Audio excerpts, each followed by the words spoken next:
Bismillah. Assalamualaikum warahmatullahi wabarakatuh.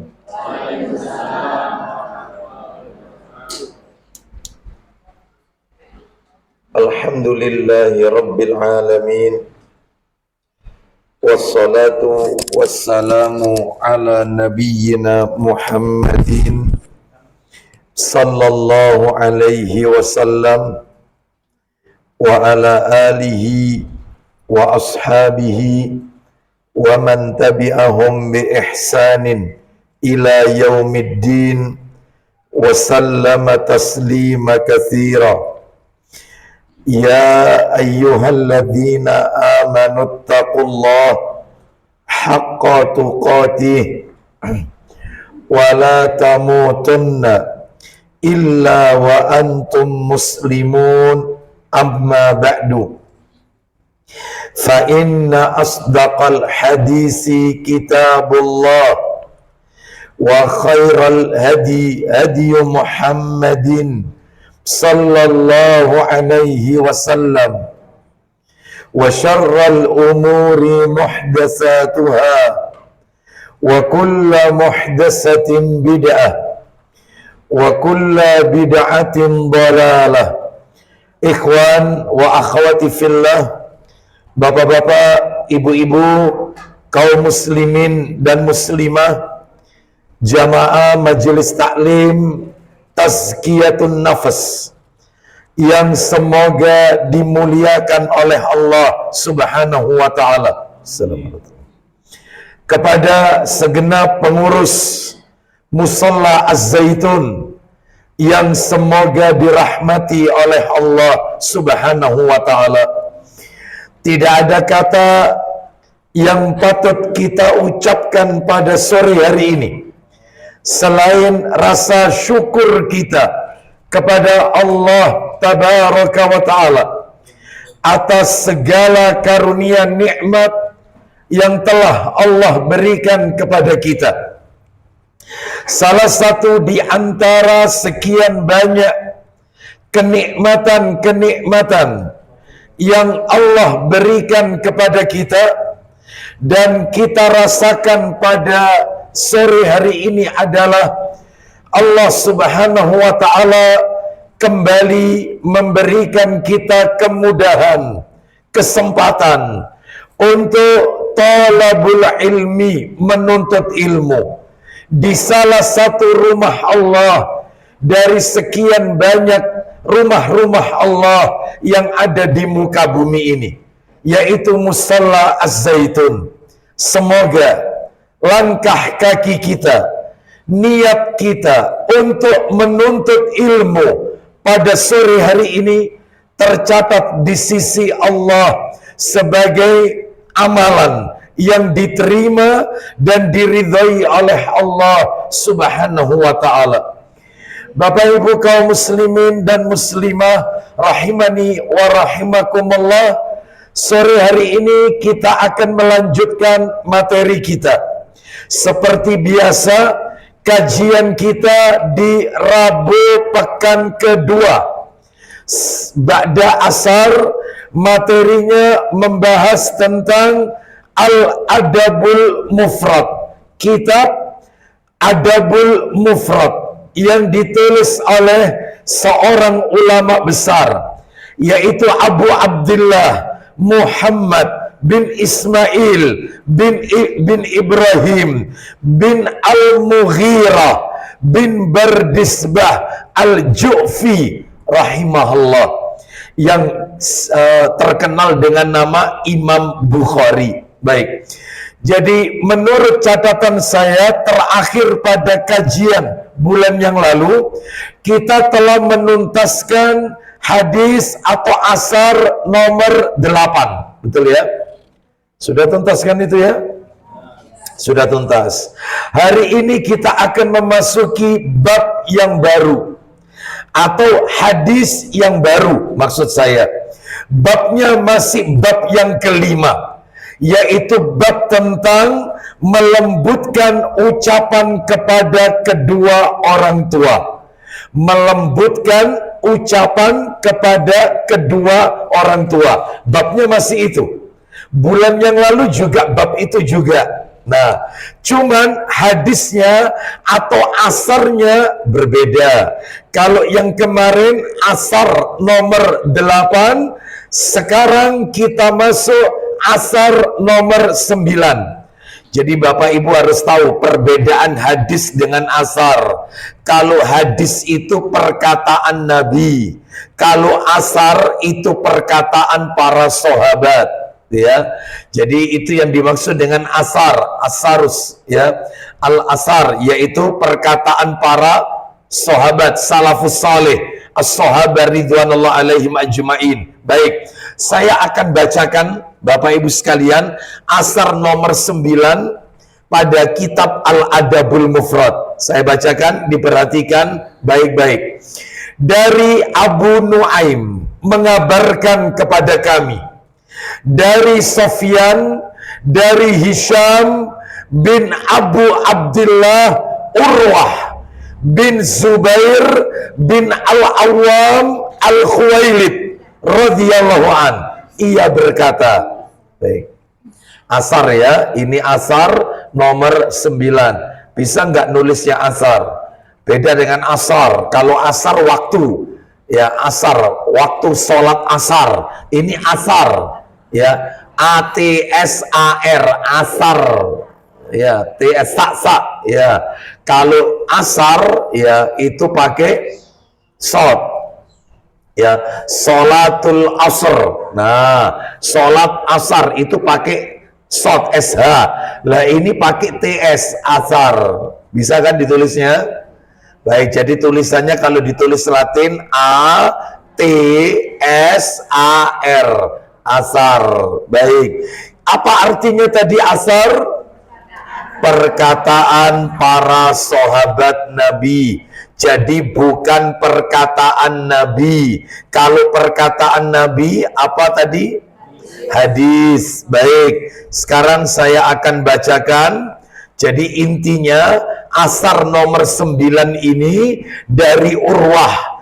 Urwah ini nama lengkapnya Urwah bin Zubair bin Al-Awwam bin Khuwailid radhiyallahu an. Ia berkata, saya bacakan, an Urwah an abihi radhiyallahu an qala, dari Urwah, dari bapaknya, yaitu Zubair bin Al-Awwam bin Khuwailid, ia berkata, ketika menafsirkan ayat, jadi yang mengatakan, yang menafsirkan ini bapaknya Urwah, namanya Zubair bin Al-Awwam. Apa yang ditafsirkan? Surat nomor 17 Al-Isra ayat 24. Saya bacakan Al-Isra ayat 24. Allah Ta'ala berfirman, wakhfid lahuma janahadzulli minar rahmah. Artinya, Bapak Ibu kalau lihat terjemahan Departemen Agama, Al-Quran terjemah yang panjenengan punya itu selalu artinya begini. Di Quran terjemahan itu begini artinya, wakhfid lahuma janahadzulli minar rahmah. Artinya, dan rendahkanlah dirimu terhadap keduanya dengan penuh kesayangan. Nah, betul tidak? Betul tidak terjemahnya itu? Ya, betul ya. Dan rendahkanlah dirimu terhadap keduanya. Keduanya itu maksudnya bapak ibunya, dengan penuh kesayangan. Nah, terus ayahnya Urwah, yaitu Zubair, menafsirkan ayat ini, maknanya adalah la tamtani' min syai'in ahabbahu. Artinya, janganlah engkau menahan sesuatu yang diinginkan keduanya. Maksudnya apa? Maksudnya jangan pernah tidak memenuhi keinginan kedua orang tuamu. Jangan pernah menolak keinginan kedua orang tuamu. Oh, sampai kayak gitu, Bapak Ibu sekalian. Ya, jadi tidak boleh tidak memenuhi keinginan kedua orang tua, sing dikepingini apa turuti. Sampai kayak begitu ini katanya siapa ini, ayahnya Urwah radhiyallahu, namanya Zubair bin Al-Awwam ya bin Khuwailid radhiyallahu an. Baik, sekarang pelajaran apa yang bisa kita ambil dari asar ini? Dari asar ini apa pelajarannya? Pelajarannya Bapak Ibu ada 4 pelajarannya. Cuman nanti agak panjang ini 4 ini ya. Jadi intinya sebelum kita masuk kepada pelajaran, jadi ceritanya Bapak Ibu sekalian, saya ulang lagi ya. Jadi ayahnya Urwah namanya Zubair bin Al-Awwam itu menafsirkan firman Allah Quran surat Al-Isra ayat 24. Bunyinya ayatnya berbunyi wakhfid lahuma janahadzulli minar rahmah. Itu kalau terjemahan depak itu artinya dan rendahkanlah dirimu terhadap keduanya dengan penuh kesayangan. Katanya Zubair, ayahnya Urwah, ayat ini maksudnya adalah la tamtani min syai'in ahabbahu. Janganlah engkau menahan sesuatu yang diinginkan oleh kedua orang tuamu. Maksudnya jangan pernah tidak memenuhi keinginan kedua orang tuamu. Itu intinya. Sekarang apa pelajarannya? Pelajarannya ada 4. Nomor 1 nih pelajarannya. Pelajaran yang pertama, ya Bapak Ibu sekalian rahimani wa rahimakumullah. Yang pertama adalah terjemahan Quran surat nomor 17 ayat 24. Jika kita artikan secara letterlek, apa ya letterlek itu ya? Letterlek itu tanpa interpretasi, ya. Letterlek itu apa adanya, opo onoi, sesuai dengan ayatnya, letterlek, ya.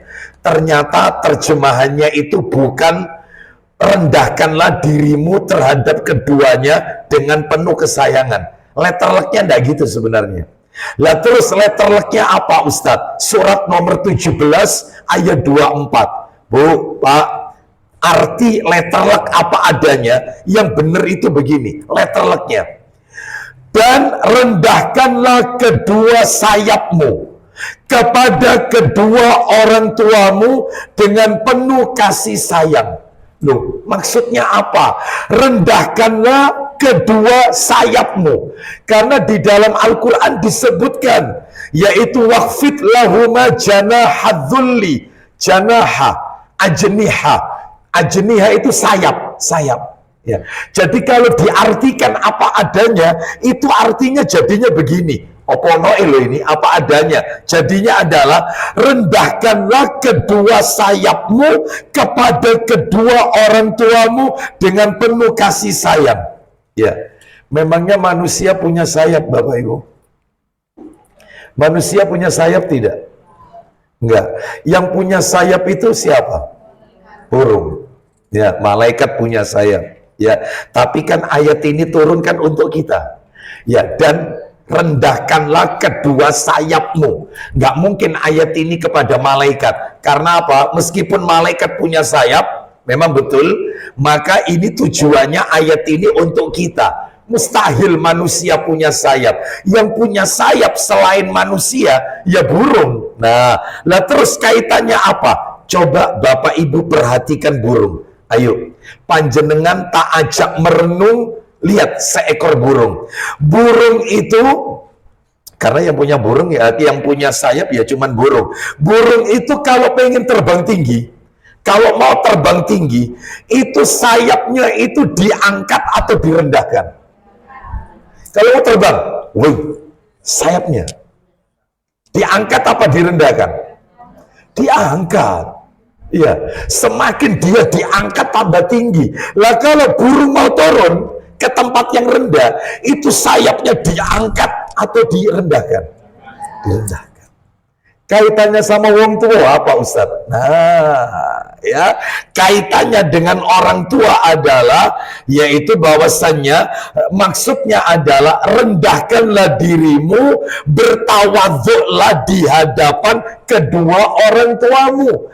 Jangan merasa lebih tinggi di hadapan orang tua. Jadi kalau anak berhadapan dengan orang tua, ibarat seekor burung, itu rendahkan sayapnya, jangan diangkat. Ngomong saomong, jangan nada tinggi sama orang tua. Ya, sebab burung itu kalau mau terbang, sayapnya diangkat. Lah kita disuruh merendahkan kepada orang tua. Bahasanya pakai bahasa sayap. Sebagaimana yang tadi saya sampaikan, waqfid lahuma janahadzulli, dan rendahkanlah kedua sayapmu. Itu letterleknya. Maksudnya rendahkanlah suaramu, rendahkanlah dirimu, bertawaduklah kalian kepada kedua orang tua saat di hadapannya. Maksudnya gimana Pak Ustadz? Nah, saya jelaskan dikit. Bapak Ibu sekalian rahimani wa rahimakumullah, sekalipun kita status sosial kita itu tinggi, ya, status sosial kita tinggi, entah itu pendidikan kita, entah ilmu agama kita, entah harta kita yang sangat banyak, mungkin jabatan tinggi, jabatan kita tinggi, maka rendahkan di depan orang tua. Sebab penyakitnya orang itu kalau status sosialnya tinggi, penyakitnya dia merasa lebih tinggi. Ya. Namun ketika di depan orang tua, setinggi apapun status sosial Anda, engkau tetap rendah di hadapan orang tua. Tetap. Jadi maksudnya adalah jangan membawa bintang 4-mu di hadapan orang tuamu. Jangan membawa S3 luar negerimu di hadapan orang tuamu. Sekalipun kita S3 luar negeri, orang tua kita SR sekolah rakyat, itu pun dah hatam, dah lulus, maka ketika ada di depan orang tua, kita yang SR, orang tua yang S3. Bisa kira-kira? Sebab anak itu kalau sudah sukses, anak itu kalau sudah sekolahnya tinggi, berhasil, wis mulai sogi, rumah magrong-magrong, itu ngomong sama orang tua seenaknya, seperti dia kalau ngomong sama temennya. Betul atau tidak? Seperti ini. Dan biasanya terkesan ngatur. Jadi orang tua itu diatur sama dia. Karena dia merasa status sosialnya tinggi, gelarnya sudah doktor, ilmu agamanya banyak, hafal Quran, sedangkan orang tuanya tidak bisa ngaji. Itu kadang ngomong saomong itu lebih tinggi daripada orang tuanya. Lah itu penyakitnya orang kalau status sosialnya tinggi, nggak boleh. Meskipun kau ustadz paling top se-Indonesia, maka kau tetap ustadz orang tuamu, kau tetap muridnya. Jangan bawa bintang 4-mu, bintang 5-mu di hadapan orang tua. Kau tetap tamtama, bintang 5 itu orang tuamu. Tahu tamtama ya? Apa tamtama ini? Ya, ada di bawah kan ya? Nah, meskipun kau jenderal,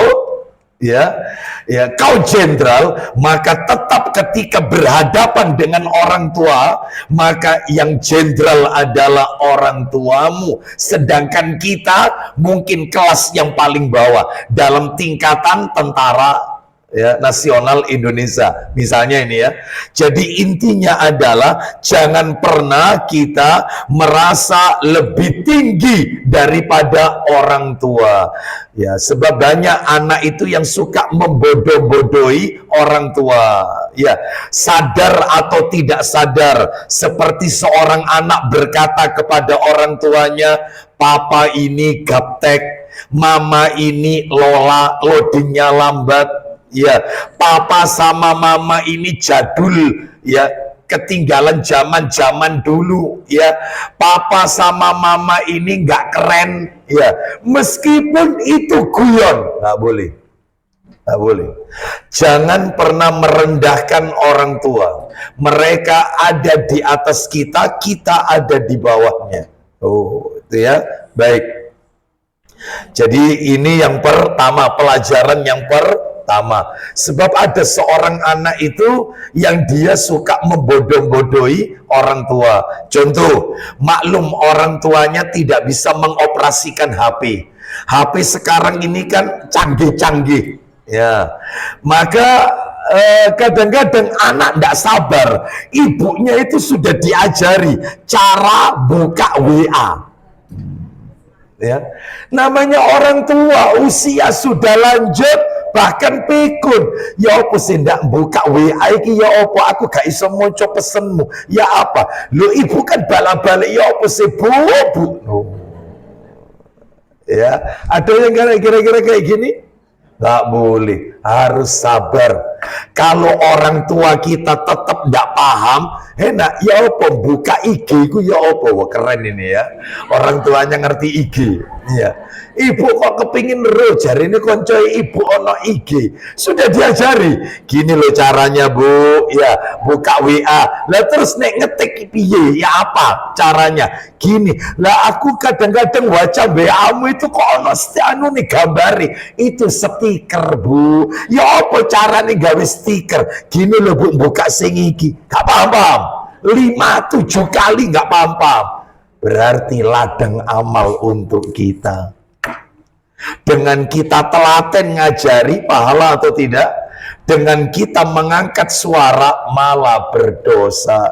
Nah itu ya, makanya rendahkan suaramu ketika berada di hadapan orang tua. Baik, kadang-kadang mohon maaf, orang tua memberikan saran apa belum kelar, sudah dipotong sama anaknya. Banyak yang seperti ini. Ya, sampai ada orang tua itu, dia merasa, saya ini Ustadz lebih baik sedikit bicara Pak Ustadz. Daripada saya banyak ngomong, malah dikurang ajari sama anak saya. Saya itu kalau ngomong satu kecap, anak saya itu berkecap-kecap Pak Ustadz.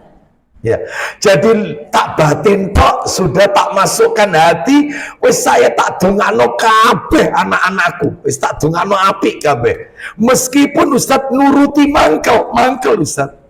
Wong saya yang melahirkan dia. Nah, lah kalau kalian begini kan kasihan. Makanya tidak boleh kita merasa lebih tinggi di hadapan orang tua. Nomor 2 sekarang. Nomor 2. Yang nomor 2 pelajarannya. Yang nomor 2, memenuhi keinginan orang tua harus selaras dengan syariat. Harus. Kan tadi, saya ulang ya, memenuhi keinginan orang tua harus selaras dengan syariat. Harus selaras dengan syariat.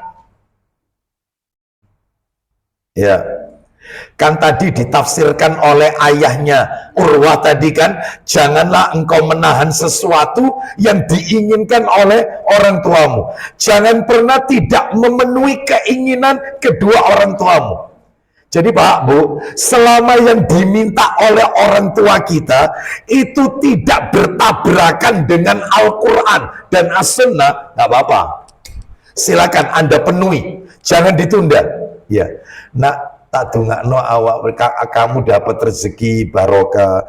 Ibu umrohno nak yo. Nah, keinget umrohno. Umrohkan. Ya, ibu kok kepingin haji, hajikan. Ya, nggak apa-apa yang kayak begini. Ada ndak orang tua itu mintanya aneh-aneh? Ada ndak? Yang permintaannya bertabrakan dengan Al-Quran dan As-Sunnah. Oh, seperti ini ya. Itu maka ini tentunya seorang anak tidak boleh menuruti, nggak boleh. Ya, contoh ini, mohon maaf ya sebelumnya harus kami sebutkan, orang tuanya sebelum meninggal itu punya keinginan Nah, nanti kalau ibu itu meninggal, ya, maka tolong harta peninggalan ayahmu ini kamu bagi rata dengan adikmu yang perempuan. Jangan 2:1. Kira-kira harus dituruti apa enggak ini kira-kira? Tidak. Tidak. Kenapa? Karena jelas bertabrakan dengan Al-Quran. Di dalam Al-Quran waris itu laki-laki berapa bagian? 2. Wanita berapa bagian? 1 bagian. Ya, nggak boleh karena tidak selaras dengan syariat. Contoh lagi. Orang tua meminta kepada anaknya, minta ini untuk membelikan sesuatu yang dilarang oleh agama. Nah, itu nggak boleh. Ya, nggak boleh. Ya, contoh. Kemarin ada jamaah kita bertanya, Ustadz, saya sudah tahu hukumnya rokok, Ustadz. Saya sudah tahu hukumnya rokok. Orang tua saya menyuruh saya untuk membeli rokok. Saya belikan atau tidak? Ayo, gimana ini ya? Maka jawabannya adalah, ya, tolong menolong itu hanya dalam kebaikan. Ta'awanu alal birri wa taqwa wala ta'awanu alal ismi wal udwan. Tolong menolonglah dalam hal kebaikan dan takwa, jangan tolong menolong dalam hal dosa dan maksiat. Berarti intinya saya tidak belikan karena ini dosa. Iya, meskipun orang tua saya murka nyumpahi saya, iya, sumpahnya tidak berlaku karena dia meminta sesuatu yang dilarang oleh syariat. Jelas, rokok ini 4 mazhab, Hambali, Maliki, Syafi'i, Hanafi, 4 mazhab sepakat haram. 4 mazhab sepakat haram. Rokok ini sepakat 4 mazhab, maka nggak boleh dituruti. Ini ya, yang seperti ini. Baik, termasuk juga orang tuanya minta anaknya diantarkan untuk pergi ke wong pinter. Nah, ya, ibu enterno yang wong pinter, nak. Nah, apakah ini diantar? Enggak boleh. Ya, kenapa? Karena jelas wong pinter ini dukun. Katanya Nabi, man atakahinan fasa'alahu an syai'in lam tuqbal lahu salatun arba'ina yauman. Kata Nabi, arba'ina lailatan. Kata Nabi, barang siapa yang mendatangi tukang tenung alias paranormal atau dukun atau wong pinter, black magic, white magic, apapun namanya, lalu dia bertanya meskipun tidak yakin, tanya meskipun nggak yakin, 40 hari sholatnya tidak diterima oleh Allah Subhanahu wa ta'ala. 40 hari loh, sholat fardu, sholat sunnah dihapus semuanya oleh Allah. Makanya tidak boleh diantarkan. Meskipun saya tidak ikut masuk, Pak Ustadz, hanya ngantarkan, saya ada di mobil, sama dengan Anda tolong menolong dalam hal dosa dan permusuhan. Nggak boleh. Baik, itu yang nomor 2. Jadi memenuhi keinginan orang tua itu harus selaras dengan syariat. Kalau keinginannya itu Bapak Ibu sesuai dengan syariat, penuhi, artinya tidak melanggar syariat. Tak kasih contoh. Bapak Ibu tadi kan dengar ayahnya Urwah tadi, siapa tadi ayahnya? Zubair, betul. Dalam sejarah saya pernah baca dalam biografinya Zubair bin Al-Awwam, Zubair ini pernah diminta oleh ayahnya, orang tuanya, entah bapaknya, entah ibunya. Jadi ayahnya Urwah, namanya Zubair, itu pernah diminta oleh orang tuanya. Apa itu? Jantungnya pohon kurma. Bapak Ibu pernah lihat nggak jantungnya pohon kurma? Jadi pohon kurma itu kalau ditebang, terus dibelah tengahnya, itu ada jantungnya. Jadi kayak apa? Pondo. Tahu pondo ya? Itu biasanya pohon kelapa, ada biasanya pohon kelapa. Nah itu jantungnya, itu yang diminta. Tahu ya? Apanya itu? Iya, yang agak bunter itu ya. Kayak jantungnya, intinya jantungnya. Lah pohon kurma itu ada jantungnya. Pohon kelapa, bambu, ada enggak bambu? Kalau dibelah, ada enggak dia? Istilahnya pondok atau jantungnya. Lah ini bapaknya Zubair minta kepada Zubair jantungnya pohon kurma. Dan Bapak Ibu tahu apa yang terjadi? Saat itu yang namanya harga pohon kurma melambung tinggi. Tinggi-tingginya. Dan pada waktu itu langka. Orang punya pohon kurma istimewa. Karena lagi tinggi-tingginya harga. Itu Zubair, dia tidak melewatkan kesempatan itu. Dia kerahkan seluruh hartanya membeli pohon kurma. Sudah dibeli, ditebang. Itu katanya orang, ente waras, ente beli pohon kurma, terus mestinya kan ini dipanen buahnya, ini malah ditebang, malah nyari dibelah dua, nyari jantungnya, pondoknya itu. Ya, apa kata Zubair? Aku tidak peduli berapapun harta yang aku keluarkan, asalkan orang tuaku, keinginan orang tuaku terpenuhi. Bisa nggak kira-kira kita jadi anak seperti ini? Asalkan permintaannya nggak nyeleneh loh ya, nggak nyeleneh. Ya, itu dipenuhi oleh Zubair.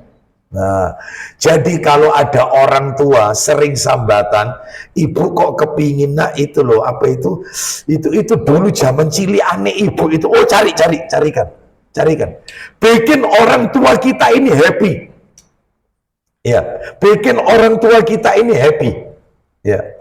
Saya masih masih ingat orang tua saya pada ayah saya sudah wafat, ayah saya ya. Sudah wafat, waktu dia masih hidup, itu dia bilang sama saya, aku iku suwi gak mangan ireng-ireng. Oh, ireng-ireng. Ayo, apa ireng-ireng itu? Kayak ketan itu loh. Iya. Dan itu makanan khas Bangil. Hanya ada di Bangil itu. Tidak ada di mana. Setahu saya cuma Bangil itu. Iya. Kayak jenang. Kayak kelanting, bukan kelanting, apa ya, kayak ya ada kelapanya, diuri kelapa, betul. Istilahnya kita ireng-ireng. Ya, aku kok suwe gak makan ireng-ireng. Saya cari saampel, jajanan ampel, gak ketemu. Cari info, loh itu adanya cuman Bangil Pak Ustadz. Kiono alamat. Mana alamatnya? Datang, hanya beli ireng-ireng. Iya. Ya, baik tak belikan sudah, masya Allah. Nyandika di mana kau beli ini? Tidak ada ini kecuali di Bangil. Dalam hati, wis seru Bangil. Ya, ini tidak ada sak Surabaya, Sidoarjo tidak ada. Kecuali ini cuman adanya di Bangil. Ya, aku ke sana. Katanya kepingin. Ya. Oh ya kepingin. Kalau bisa turuti, jangan sampai nanti kalau sudah dia meninggal, baru nyesal kita. Ya Allah, betapa banyak keinginan orang tua saya, keinginan orang tua kita yang tidak saya penuhi. Asalkan apa tadi? Sesuai syariat, ya, yang tidak nyeleneh-nyeleneh. Kalau pergi ke dukun ya nyeleneh lah, ya. Tapi kalau masalah makanan, maka upayakan tetap ada. Baik. Kita lanjutkan. Ada orang tua itu, ada seorang anak itu bilang kepada saya, Ustadz, orang tua saya ini Ustadz, kalau ngomong sama saya, itu cerita tentang teman-temannya yang dulu, waktu SD, gitu. Waktu ini cerita, dan dia itu pengen ketemu iku seore popo gak ya. Itu ya apa Ustadz saya ini, Ustadz? Cari temannya, undang.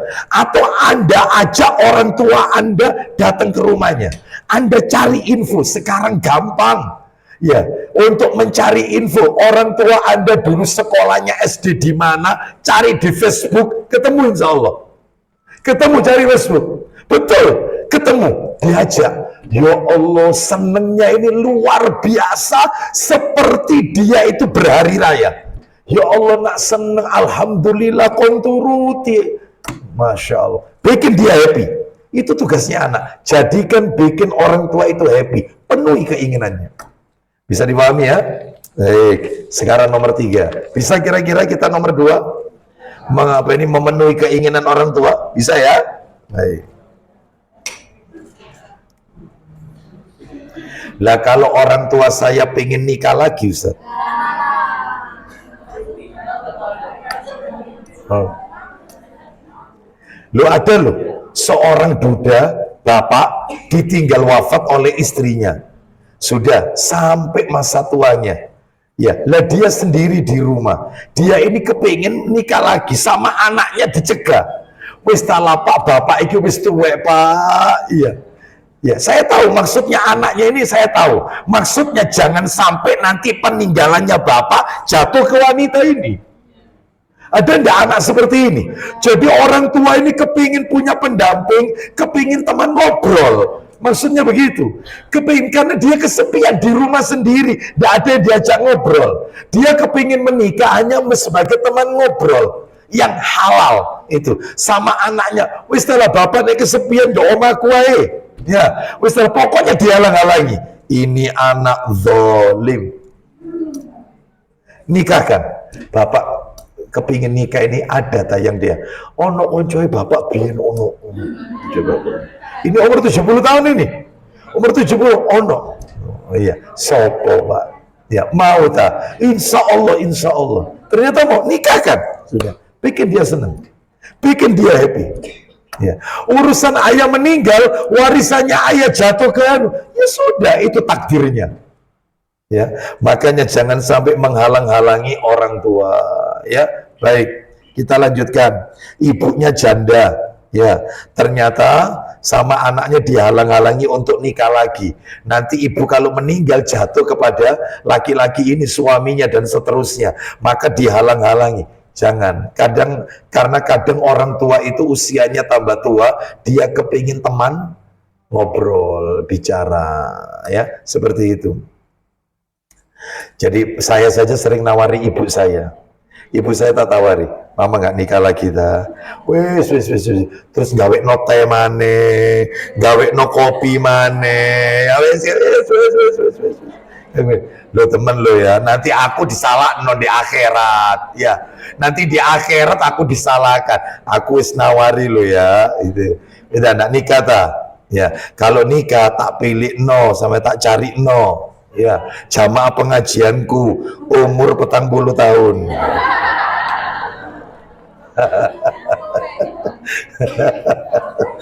Iya. Ngawur kan jadi gitu ya. Baik, buat bikin happy, bikin senang ya. Hidupnya itu happy, bikin happy, jangan bikin susah.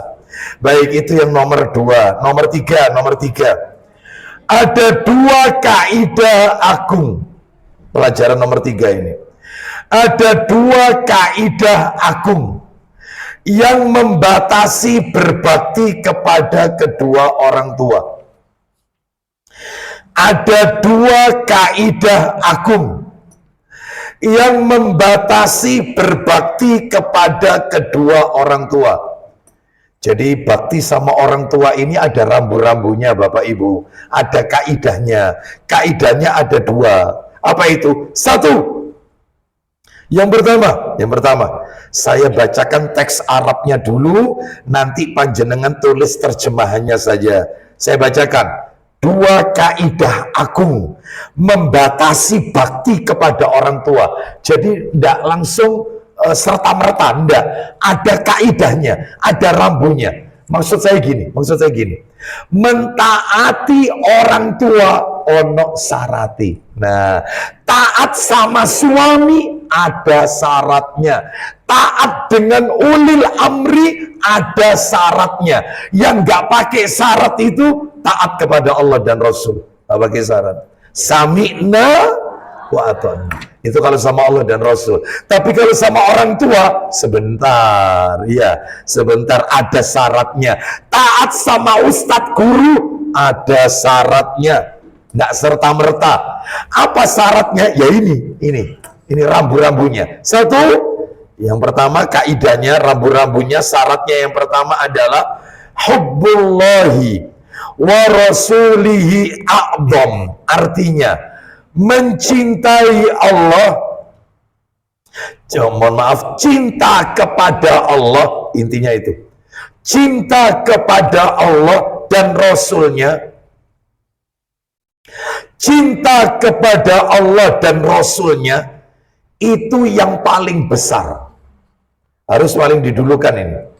Cinta kepada Allah dan Rasulnya itu yang paling besar. Jadi maksudnya apa Ustadz? Maksudnya mencintai Allah dan Rasulullah Sallallahu Alaihi Wasallam itu lebih dikedepankan, lebih diprioritaskan daripada yang lain. Jadi makanya Bapak Ibu, kalau ada orang tua memerintahkan kita, itu kok bertabrakan antara perintah Allah dengan perintah orang tua, maka yang wajib Anda dulukan perintah Allah dan Rasulnya, baru orang tua. Jadi ada syaratnya ini. Mana dalilnya ini? Nomor 1, rambu yang pertama ini, mana dalilnya? Dalilnya riwayat Muslim, dalam Sahih Muslim.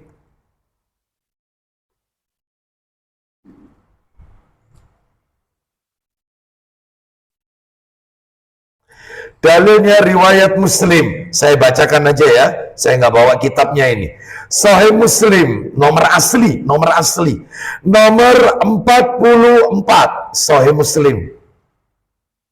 Sahih Muslim nomornya 44. Baik.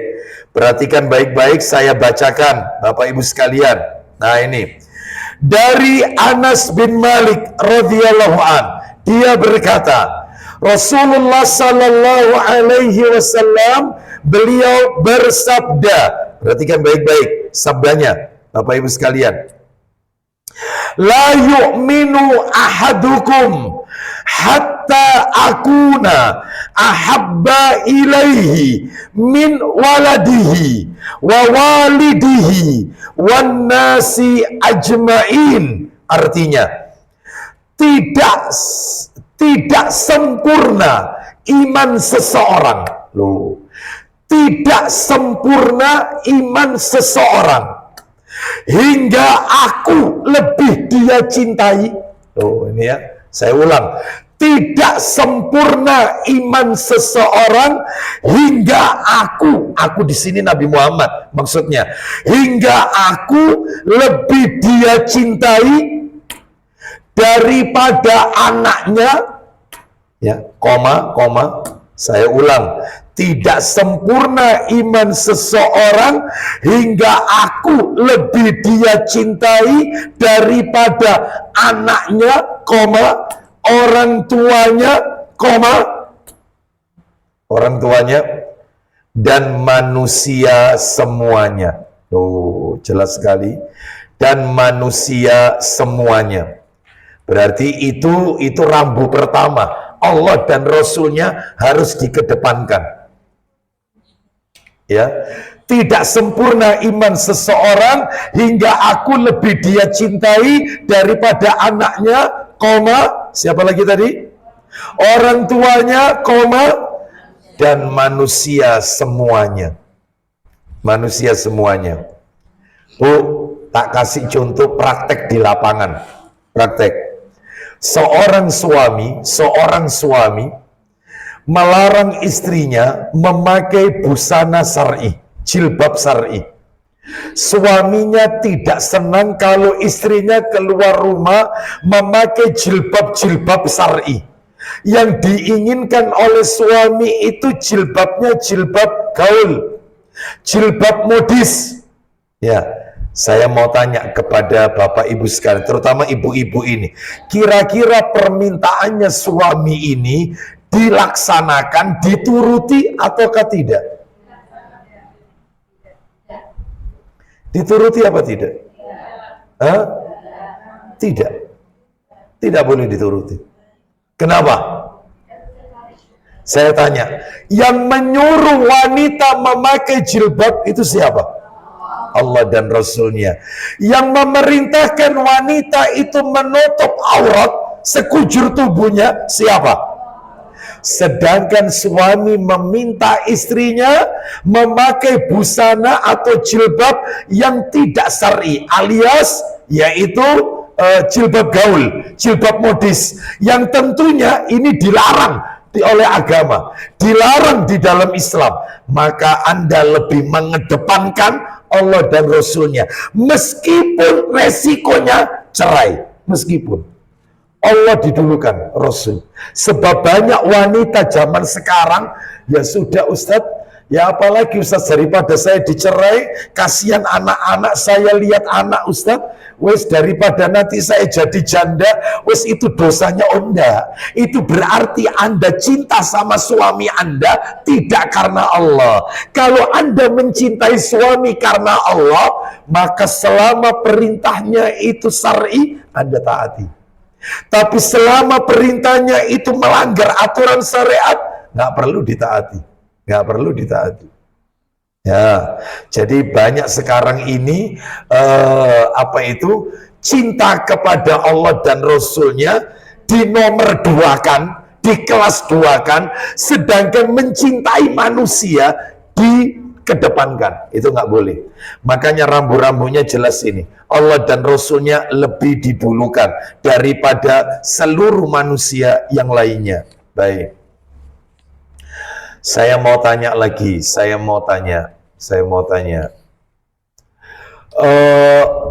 Ada seorang anak laki-laki, dia bekerja di sebuah lembaga riba.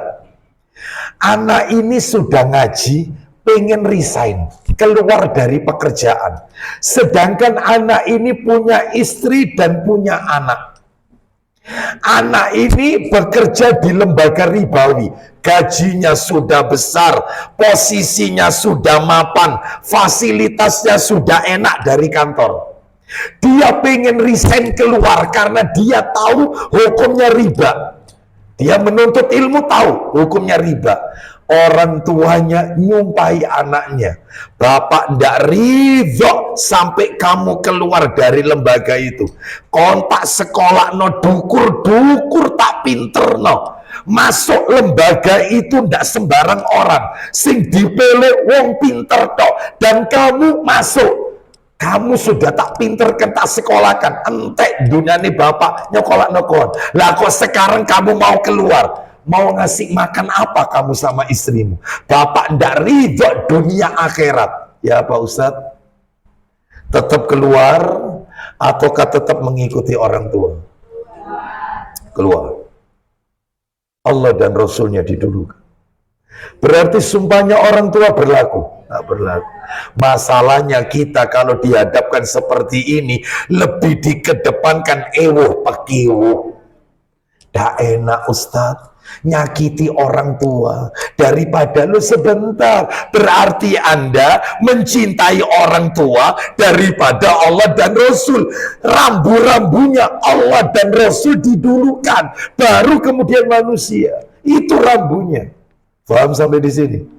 Oh, ini kalau diterapkan di masyarakat berat ini. Berat ini. Ya, dilema kan? Dilema. Nah itu ya, baik. Ini rambu pertama. Rambu kedua tambah berat. Rambu yang kedua, saya bacakan Arabnya dulu, teksnya. Rambu kaidah yang kedua, membatasi berbakti kepada orang tua. Yang kedua adalah innamat ta'atu fil ma'ruf. Artinya, sesungguhnya ketaatan itu hanya dalam perkara yang ma'ruf. Sesungguhnya ketaatan itu hanya dalam perkara yang ma'ruf. Sesungguhnya ketaatan itu hanya dalam perkara yang ma'ruf. Ma'ruf itu apa? Baik.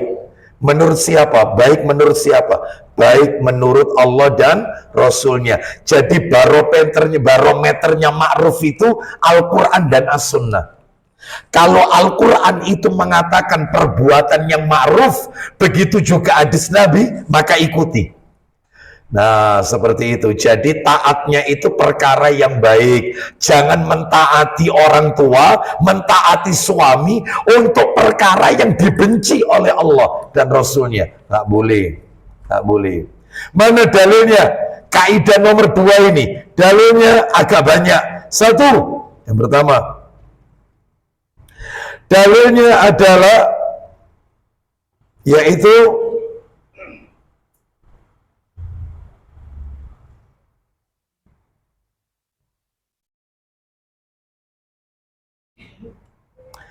disebutkan dalilnya di dalam Sahih Bukhari.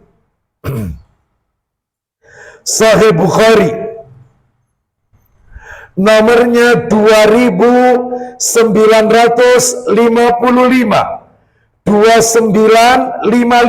ini nomor asli ya, 2955 Bukhari. Nih saya bacakan, perhatikan baik-baik. Perhatikan baik-baik ini. Sahih Bukhari nomor 2955. Ya. Dari Ibnu Umar radhiyallahu anhuma, dari Nabi sallallahu alaihi wasallam, beliau bersabda, as-sam'u wa ta'atu haqqun ma lam yu'mar bil ma'siyati fa idza umira bi ma'siyatin fala sam'a wala ta'ah. Artinya mendengar dan taat, mendengar dan taat adalah kewajiban. Saya ulang, mendengar dan taat adalah kewajiban yang harus kita laksanakan, yang harus kita laksanakan selama tidak diperintah berbuat maksiat. Tuh itu, ya kan? Saya ulang, mendengar dan taat adalah kewajiban ya, untuk dilaksanakan. Kewajiban untuk dilaksanakan selama tidak diperintah berbuat maksiat. Titik. Ada lanjutannya sekarang. Titik lanjutannya. Apabila diperintah berbuat maksiat, apabila diperintah berbuat maksiat, maka tidak ada kewajiban, maka tidak ada kewajiban untuk mendengar dan taat, untuk mendengar dan taat, untuk mendengar dan taat.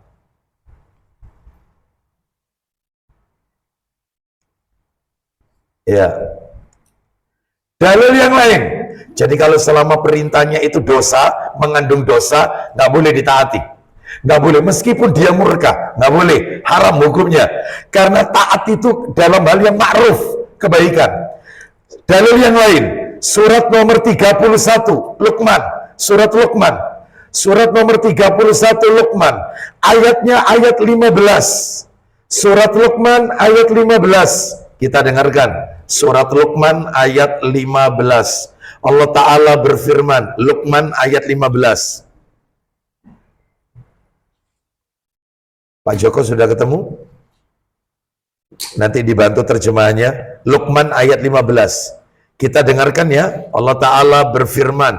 Luqman ayat 15. Allah berfirman. Wa in jahadaka ala an tushrika bima laysa laka bihi ilmun fala tuti'huma wa sahibhuma fid dunya ma'rufa wattabi' sabila man anaba ilayya ثم إلي مرجعكم فأنبئكم بما كنتم تعملون. Ya, silakan Pak Joko. Dan jika keduanya memaksamu untuk mempersekutukan aku dengan sesuatu yang kau tidak mempunyai ilmu tentang itu. Baik, kalau orang tuanya menyuruh anaknya berbuat syirik, menyekutukan Allah, gimana Pak Joko? Silakan. Maka janganlah engkau mentaati keduanya. Loh, nggak boleh. Taat itu hanya untuk yang ma'ruf. Ya. Terus lanjut, silakan. Dan pergaulilah keduanya di dunia dengan baik. Nah, pergauli keduanya, orang tua, dengan cara yang baik, ma'ruf. Terus. Dan ikutilah jalan orang yang kembali kepadaku. Terus. Kemudian hanya kepadaku tempat kembalimu. Baik. Lalu aku beritahukan kepadamu apa yang telah kamu kerjakan. Baik, jadi jelas sekali. Tidak boleh mentaati, yaitu dalam perkara yang maksiat, perkara dosa. Saya akan bacakan di dalam tafsir Ibnu Katsir. sebuah cerita yang menarik. Tafsir Ibnu Katsir, jilidnya jilid yang ke-6, juz ke-6, halaman 402. Ibnu Katsir, jilid 6, halaman 402. Begini, didengarkan saja Bapak Ibu sekalian. Ini cerita dari Sa'ad bin Malik radhiyallahu an. Dia berkata, jilid 6, halaman 402. Sudah ya, perhatikan baik-baik. Dari Sa'ad bin Malik radhiyallahu an, dia berkata, insya Allah Bapak Ibu pernah dengar cerita ini, insya Allah. Jadi ceritanya, dia mengatakan, dulu aku adalah seorang laki-laki yang berbakti kepada ibuku. Ya, bakti sama ibunya. Lalu ketika aku masuk Islam, Sa'ad bin Malik ini masuk Islam, anaknya masuk Islam, ibuku berkata, hai Sa'ad, ini ancaman ibunya, apa yang terjadi padamu yang aku lihat ini? Engkau akan tinggalkan agamamu ini atau aku tidak akan makan dan minum hingga aku mati. Ibunya ngasih ancaman. Anaknya masuk Islam, ibunya ngancem. Kau tinggalkan agama ini, kau keluar Islam, atau kau lihat ibumu akan mati kelaparan. Mulai sekarang kalau kau tetap masuk Islam, ibu tidak makan, tidak minum sampai mati. Wih, ya apa ini Ustaz? Kalau kayak gini nih, nah kita lihat ini. Maka karena engkau, nah ini ya. Maka karena aku panggil, hai pembunuh ibunya. Jadi maksudnya ibunya, maka kau akan dipanggil oleh orang, anak ini yang sudah bunuh ibunya, tega membunuh ibunya. Dia tidak mau menuruti kemauan orang tua untuk keluar Islam, nekat tetap kekeh memeluk Islam, berarti dia pembunuh ibunya. Nah, kau akan dicap sebagai pembunuh. Lalu aku berkata, ini si anak bilang sama ibunya, Sa'ad bin Malik, aku berkata, jangan engkau lakukan itu wahai ibu, karena aku tidak akan meninggalkan agamaku ini. Dengan lemah lembut ini, aku tidak akan meninggalkan agamaku ini, ya agama Islam. Ya, terus kemudian karena alasan apapun, maka dia melakukannya satu hari satu malam tidak makan. Ibunya ternyata betul-betul nadarnya dipenuhi, sehari semalam tidak makan. Ya, terus dia telah bersungguh-sungguh untuk melakukan itu. Lalu ia pun melakukannya sehari semalam tidak makan. Dia pun berusaha melakukan itu lagi sehari semalam tidak makan. Jadi 3 hari 3 malam nggak makan. Bayangkan, setelah aku menyaksikan ibuku lemas, sudah mau mati ini, sudah lemes ini, maka aku berkata kepada ibuku, wahai ibuku, perlu engkau ketahui, demi Allah, andai kata bu, kau punya 100 nyawa, andai kata engkau wahai ibuku, kau punya 100 nyawa, dan nyawa itu satu persatu meninggalkanmu, agar aku bisa memeluk, yaitu agar aku bisa meninggalkan Islam, demi Allah, aku tidak akan meninggalkan agama yang aku yakini ini, apapun yang terjadi. Maka ayo, makanlah sekarang, minumlah. Ya, kalau tidak mau makan, maka terserah ibu. Ya, lalu akhirnya ibunya pun mau makan. Kalah berarti. Faham maksudnya? Katanya saat, bu, ibu punya 100 nyawa, padahal dia kan cuma punya 1. 100 nyawa, tiap nyawa keluar satu, mati lagi. Gara-gara aku masuk Islam, maka aku tidak akan pindah dari agama Islam. Meskipun ibu punya 100 nyawa. Ayo sekarang makan, sekarang minum. Akhirnya mau makan akhirnya. Akhirnya mau makan. Bisa kira-kira kita seperti Sa'ad bin Malik ini? Ya. Lah kalau anak sekarang, ya wis bu, ya Ya wes, saya tak turuti ibu tapi mangan dulu yo, mangan dulu ya. No, jangan melempem. Ini agama ini, lakum dinukum waliyadin. Jangan keluar Islam, ya. Jadi kalau orang tua memerintahkan kita berbuat maksiat, maka tidak boleh kita dengar, tidak boleh kita taati. Baik, sekarang kita lanjutkan. Kita lanjutkan.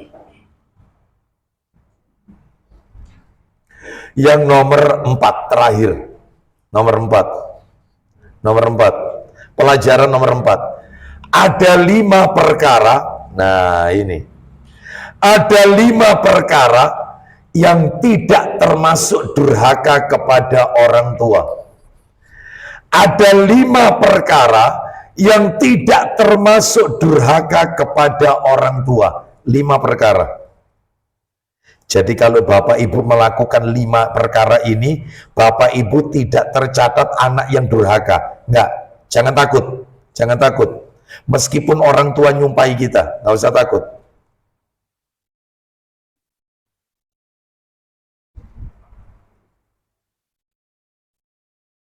Apa 5 perkara itu?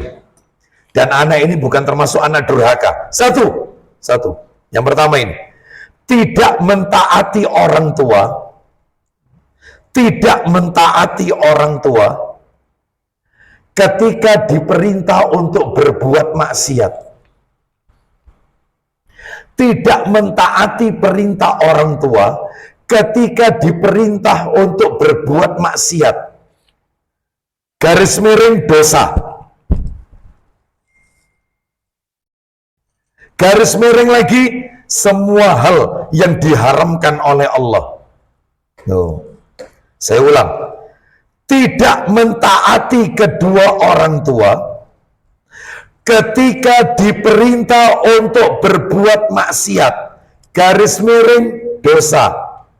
Garis miring lagi, semua hal yang Allah haramkan. Semua hal yang Allah haramkan. Nggak boleh ditaati. Ya. Paham sampai di sini? Orang tuanya menyuruh berbuat dosa, maka jangan dilakukan. Seperti itu. Jangan diikuti perintahnya. Meskipun dia akan mengucapkan sumpah serapah, biarkan. Nggak pengaruh, nggak pernah mempengaruh. Ya, lo katanya sumpahnya orang tua itu katanya Pak Ustadz, itu mandi Pak Ustadz. Lihat dulu orang tuanya siapa ini, ya. Nah kalau orang tuanya itu memerintahkan maksiat, maka ndak pengaruh sumpahnya itu, ya. Baik, kita lanjutkan. Dalilnya mana? Dalilnya ngikut yang tadi, surat Luqman ayat 15 sama yang tadi tafsir Ibnu Katsir jilid 6 halaman berapa tadi? 402. Sama yang tadi, Sahih Bukhari nomor berapa tadi? 2955. Ikut itu semua dalilnya. Nomor 2 sekarang. Nomor 2. Meninggalkan ta'assub jahiliyah. Meninggalkan ta'assub. Bisa nulisnya ta'assub. Wes gak usah ditulis ta'assub daripada kok keliru dari sop-sopan nanti, ya. Pokoknya sop-sop itu ya, kan repot ini ya. Gak bisa nulis ta'assub, sudah tulis saja artinya saja nggak apa-apa ya. Sebenarnya bahasa Arabnya itu ta'assub. Apa itu ta'assub? Ta'assub itu fanatik. Fanatik. Meninggalkan fanatik jahiliyah. Meninggalkan fanatik jahiliyah. Iya. Contohnya apa fanatik jahiliyah itu? Contohnya adalah fanatik golongan, seperti membela keluarga, suku, ya, marga, terah, apa terah itu? Ya, termasuk terah, ya keturunan, betul. Pokoknya Bapak ndak ridho kalau kamu ndak dapet calon yang sama-sama darah birunya, koyo Bapak. Selama darahnya masih merah, ya, maka kamu ndak tak akui sebagai anak. Itu. Bahkan masih ada di antara golongan orang Arab tertentu, ya ada di antara kalangan orang Arab yang mereka tidak mau menikahkan anaknya kecuali sama-sama Arabnya. Ada enggak yang kayak gini? Banyak. Kudu oleh Arab Kalau dapat pribumi dikeluarkan, dianggap bukan anaknya. Ya, lah ini kalau Anda tidak nurut, ya, saya tidak mau. Misalnya, saya punya pilihan calon yang soleh, padahal anaknya soleh, akhlaknya baik, cuman gara-gara bukan Arab ditolak. Yang diterima khusus yang hanya Arab aja, yang darahnya Arab. Maka yang kayak gini Anda tidak mengikuti aturannya, Anda tidak berdosa. Alhamdulillah di keluarga saya nggak ada yang kayak gini. Ya, saudaranya ayah saya ada yang menikah dengan Cina, ada yang pribumi banyak, pribumi banyak, ya, dengan orang Jawa banyak seperti itu. Saudara dari ayah, bahkan kakek saya pun asli India menikah dengan orang Jawa. Jadi kayak gini nih, yang bertakwa itu, mohon maaf, yang paling mulia di sisi Allah bukan orang Arab. Yang mulia di sisi Allah bukan orang India. Yang mulia di sisi Allah mereka yang bertakwa kepada Allah Azza wa Jalla. Jadi tolong kalau ada seorang anak tidak ngikuti aturan orang tua, marga, suku, trah, ya, dia lepas. Kita ini dari kalangan suku, tanda kutip saya nggak mau sebut, misalnya daerah tertentu ada nama-nama suku tertentu, kan begitu ya. Ternyata anaknya itu nikah sama yang mereka yang tidak masuk dalam suku ini. Anak ini tidak masuk anak durhaka. Meskipun orang tuanya ngancam anaknya, berarti kamu tak keluarkan dari daftar warisannya papa. Gak apa-apa. Ya, bukan durhaka itu, bukan durhaka. Mana dalilnya? Dalilnya adalah dalilnya disebutkan di dalam Ibnu Majah. Nomornya 3948. Ibnu Majah nomor 3948.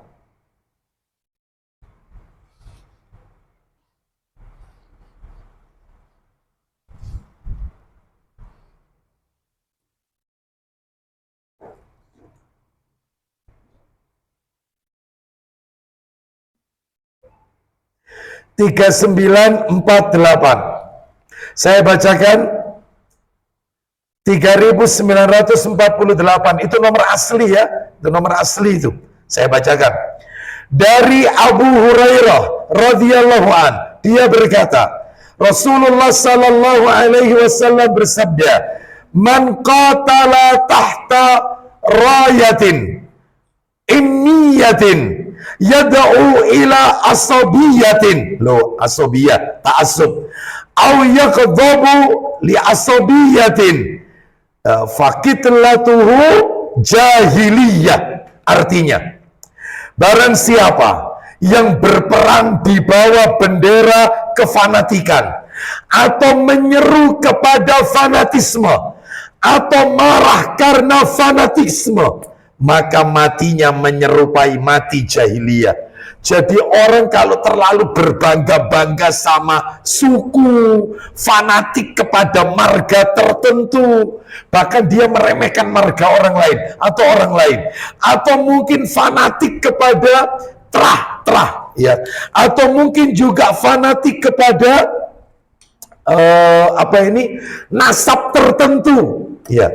Jadi kalau di orang Arab itu ada istilah fam, marga atau fam. Ya, saya punya fam, ya, India, ya. Mereka juga punya fam yang lain. Orang Arab itu bisa dideteksi dari belakangnya. Apa famnya, ya? Apa marganya? Jadi kalau sudah diketahui kamu sama ini apa? Karena ini podo-podo famnya. Oh, itu nanti ketemu nanti. Nah, ketemu nanti. Oh, ini masih keponakan. Oh, ini masih sepupu. Ini masih saudaranya. Ini nikah sama ini. Nah, ketemu itu. Nah, orang yang terlalu fanatik sama begini, itu kalau mati katanya Nabi, matinya mati jahiliyah. Tak boleh. Ya nggak boleh. Ibu-ibu, bapak-bapak tahu mati jahiliyah itu apa? Bukan mati kafir, bukan. Tapi mati jahiliyah ini adalah maknanya adalah yaitu matinya dalam keadaan tersesat. Seperti orang yang dulu belum mengenal Islam. Mati dalam keadaan tersesat. Jadi bukan mati kafir keluar Islam, enggak. Mati dalam keadaan seperti mereka yang dulu belum mengenal Islam. Na'udzubillah min dzalik. Makanya jangan berbangga-bangga dengan suku, dengan marga, dengan trah, dengan fam, gak usah. Fanatik itu kepada Islam. Nah, boleh ya. Fanatik kepada Islam, fanatik kepada sunnah. Jangan fanatik kepada madhab. Sebab ada. Ada orang cerita ke saya gagal nikah, gara-gara calon suaminya beda madhab. Jadi istrinya mazhab Syafi'i, ya, suaminya mazhabnya mazhab Hanafi. Jadi andai kata mau dibahasakan, istrinya ini keluarga apa ini dari saudara kita yang satunya, NU deles. Lah terus kemudian ini Muhammadiyah deles. Gak mau nerima. Fanatik kepada kelompok, jangan, gak boleh. Fanatik itu kepada dalil, fanatik itu kepada Islam, nah itu boleh ya, selama dalilnya sahih, sami'na wa ata'na. Jangan fanatik dengan kelompok tertentu, bendera tertentu, mazhab tertentu, jangan ya. Baik, kita lanjutkan yang nomor 3, yang tidak termasuk durhaka, nggak masuk durhaka. Memberikan kesaksian yang benar atau jujur, memberikan kesaksian yang benar atau jujur, sekalipun memberatkan orang tua. Itu nggak termasuk durhaka itu. Memberikan kesaksian yang benar atau jujur, sekalipun memberatkan orang tua. Contoh di pengadilan, orang tuanya terkena kasus korupsi. Saya ulang ya, memberatkan kesaksian. Mohon maaf, memberikan kesaksian yang benar atau jujur, sekalipun memberatkan orang tua. Sudah ditulis? Baik, kalau sudah ditulis, perhatikan saya. Jangan saya menjelaskan ibu-ibu sibuk, apa mau.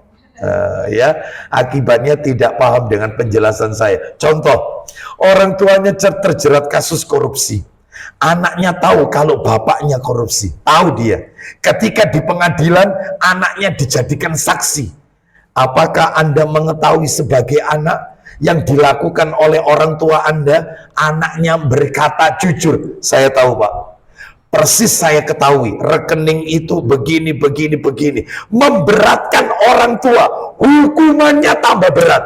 Anak ini bukan anak durhaka, meskipun orang tuanya berkata, kok gak bela ini bapak, malah jeblos no bapak.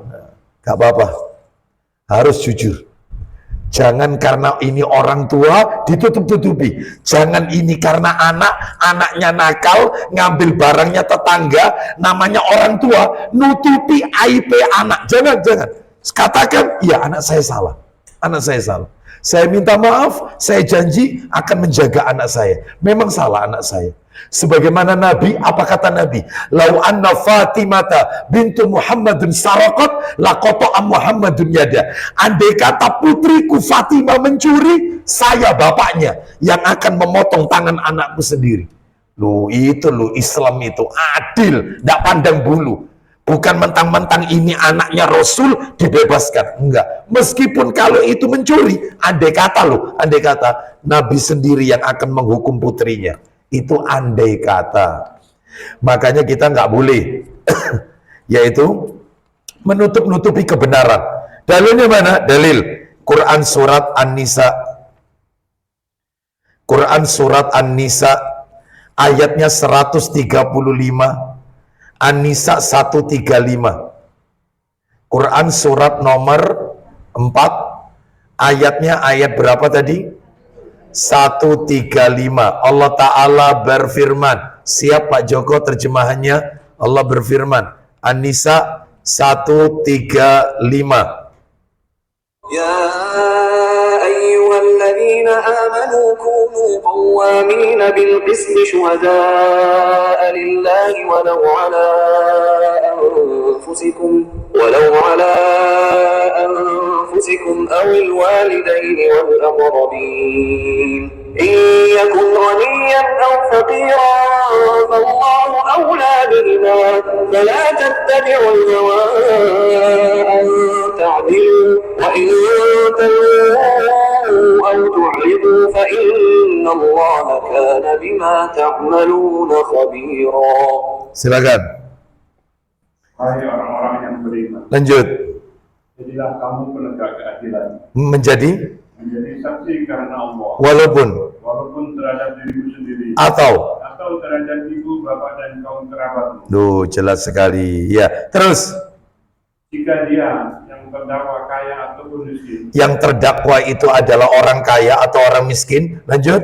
maka Allah memberitahu kemaslahatannya, kebaikannya. Terus Maka janganlah kamu mengikuti hawa nafsu karena ingin menyimpang dari kebenaran. stop sampai di situ aja. Berarti ini menunjukkan nggak boleh kita tidak berlaku tidak adil. Harus adil. Ya, dan kita tidak dicap anak durhaka. Meskipun orang tua kita ujung-ujungnya yaitu dihukum. Nggak apa-apa. Seperti itu ya. Lanjut yang D. Yang 4, nomor 4 maksud saya. Kan ada 5 perkara. Nomor 4, tidak mentaati orang tua ketika diperintahkan untuk menceraikan istri. Tidak mentaati orang tua, nggak usah ditaati. Kalau orang tuanya nyuruh suruh nyeraikan istrinya, bapak gak seneng ambil bojomu, wis cerai. Dituruti Ustaz, nggak usah. Jangan. Selama istri tersebut, wanita solihah. Cuman gara-gara gak iso masak. Nah, ya. Ada loh orang tua yang nyuruh anaknya gini, ada nggak? Ada. Saya ulang ya, yang D, yang nomor 4, tidak mentaati orang tua. Agak cepat nulisnya, jangan ngukir. Tidak mentaati orang tua ketika diperintahkan untuk menceraikan istri.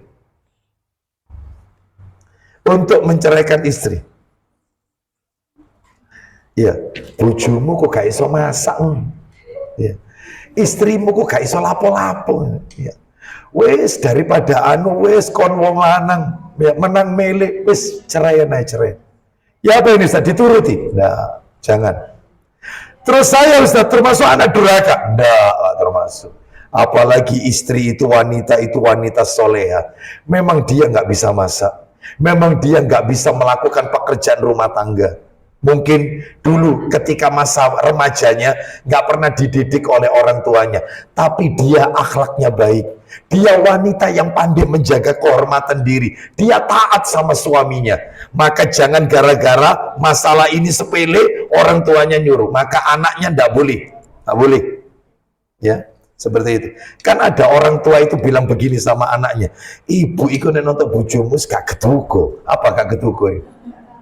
Ya. Seperti itu ya, jadi wes ya sudahlah, ndak usah. Nah ya, nggak boleh yang seperti ini. Loh Ustadz, kok dulu Umar bin Khattab radhiyallahu an pernah menyuruh anaknya Abdullah bin Umar. Jadi Umar bin Khattab itu pernah nyuruh anaknya itu namanya Abdullah bin Umar bin Khattab, berarti menyuruh anaknya untuk menceraikan istrinya. Si anak tidak mau menyeraikan karena sudah cinta betul sama istrinya. Akhirnya Umar lapor kepada Rasulullah. Lalu Nabi mendatangkan Abdullah bin Umar, anaknya Umar bin Khattab. Nabi tanya, apa betul orang tuamu menyuruh engkau untuk menceraikan istrimu? Benar wahai Rasulullah. Apa benar kau tidak mau menceraikannya? Benar wahai Rasulullah. Kenapa kau tidak mau menceraikannya? Karena aku masih cinta wahai Rasulullah. Ikuti, penuhi apa yang diucapkan oleh orang tuamu. Akhirnya dicerai. Nah terus kayak gini nih apa Ustaz? Kalau kayak gini ini, kalau orang tua zaman sekarang, kelasnya sekali berkaya Umar bin Khattab, gak apa-apa, turutan. Kalau sekali bersiapa? Umar bin Khattab. Tapi kalau belum sekelas Umar bin Khattab, maka jangan coba-coba yaitu memisahkan anak dengan istrinya. Jadi si anak nggak perlu menceraikan istri, kecuali istrinya ternyata diketahui oleh mertuanya, ibu atau orang tua si laki-laki ini melakukan pelanggaran syariat, tiktokan, terus kemudian telepon-teleponan ambek konco SMA laki-laki, suka reunian, ya. Terus kemudian kayak sama laki-laki tidak ada batas. Wis sudah wis. Daripada nanti pengaruhnya sama anakmu, sakno anakmu. Ya, sudah cukup daripada sudah. Karena dinasehati sekali, 2 kali, diajak taklim, tidak mau taklim, ya. Terus perilakunya yaitu bertentangan dengan syariat. Selesai, tidak apa-apa yang kayak begini. Lah ini tidak, wanita yang mukminah, ya, pandai menjaga kehormatan diri, nggak boleh dicerai. Paham ya sampai di sini ya? Ada wanita di sini yang suka tiktokan, sehingga wajah cantiknya dilihat oleh laki-laki sejagat dunia maya, netizen, bukan netizen. Baik, mana dalilnya nomor 4? Dalilnya nomor 4 adalah yaitu disebutkan dalam Sahih Targhib wa Tarhib. Nomornya 2487. 2487. Sahih Targhib wa Tarhib 2487. Nah, baik. Saya bacakan, perhatikan baik-baik. Ini sudah mau maghrib ya? Jam berapa maghrib? 17.22. Kurang 11 menit lagi. Baik, lewati dulu, nanti kita akan sampaikan pada pengajian berikutnya. Nomor 5 terakhir. Tidak mentaati orang tua dalam masalah pemilihan calon pasangan. Tidak mentaati orang tua dalam masalah pemilihan calon pasangan. Anaknya tidak seneng sama pilihan orang tuanya, gara-gara soge tapi akhlaknya tidak baik. Anak ini nggak senang, maka boleh dia yaitu tidak mengikuti pilihan orang tuanya. Loh, berarti nikah sendiri? Ya tetap nikahnya tetap pakai wali orang tuanya. Ya, artinya dia tidak mau mengikuti pilihan orang tua. Aku nggak suka. Ya, aku nggak setuju. Makanya orang tua itu tidak boleh memaksa anak. Dia harus minta izin sama putrinya. Ya apa Nduk? Kamu seneng tak? Suka tak? Enggak, aku nggak seret. Selesai. Jangan dipaksa. Wis talan Nduk, iki sendenani beton Nduk. Ya. Iya. Loh, kamu itu ada pilihan tak? Ada. Siapa pilihannya? Kepingin roh bapak. Setelah ditunjukkan, iki triplek Nduk. Nah, iki beton Nduk. Ya. Maka nggak apa-apa seorang anak itu tidak ngikuti pilihan orang tua. Karena memang pertimbangannya adalah ternyata anak itu tidak soleh. Wallahu a'lam bishawab. Dalilnya di mana untuk nomor 5? Wis diringkesi ya. Wis diringkesi ya. Sergap-sergap gitu lah jamaah ini. Sahih Bukhari. Sahih Bukhari. Nomornya 5136. Sahih Bukhari 5136. Semoga Allah SWT meridhoi amal ibadah kita. Semoga Allah berikan kita anak keturunan yang soleh dan soleha. Semoga Allah jadikan kita sebagai anak yang soleh kepada orang tua kita. Semoga orang tua kita yang telah wafat Allah ampuni dosa-dosanya. Dan kelak di akhirat Allah golongkan sebagai penduduk surganya Allah Azza wa Jalla. Kita tutup wassallallahu ala nabiyyina wa ala alihi washabihi wasallam. Subhanakallahumma wa bihamdika asyhadu an la ilaha illa anta astaghfiruka wa atubu ilaik. Wa akhiru da'wana anil hamdulillahi rabbil alamin. Assalamualaikum warahmatullahi wabarakatuh.